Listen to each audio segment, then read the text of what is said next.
Last example here is going to go a little quicker than the last time around. So we got x squared minus 3x minus 18. That's factorial to be x minus 6 times x plus 3 greater than 0. Well, let's just focus on those critical points there. So we got x equals 6 and x equals negative 3. Let's put those on a number line and we're going to test the intervals. So on the number line, putting 0 in the middle, we'll go down to negative 3, and we'll go up to positive 6. Now, just like before, we put our open dots there because it's no equal to, just strictly greater than. We got to test out values in between, so we got to test out something in here. We also got to test something over here and something over here. So let's just go left to right. So, testing out, test x equals, let's do 1 over here, let's do negative 4. So x equals negative 4. Plugging that in, we get negative 4 squared minus 3 times negative 4 minus 18. Checking to see if that's greater than 0. Putting that question mark there. Negative 4 squared is 16.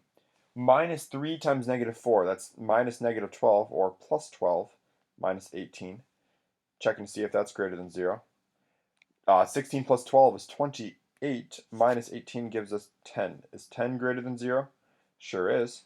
So that means we're going to have solutions over on the left side here. Now let's test one in the middle. And I'm going to choose x equals 0 because, quite frankly, it's almost always going to be the easiest value to test.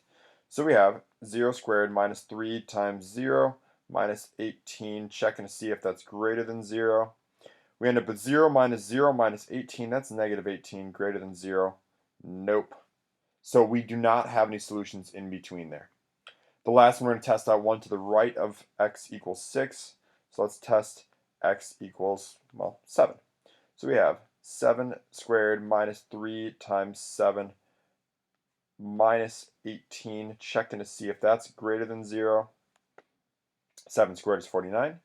3 times 7 is 21. Sorry, not 22. 21 minus 18. Checking to see if that's greater than 0. 49 minus 21 is 28, minus 18 is 10. Is 10 greater than 0? Sure is.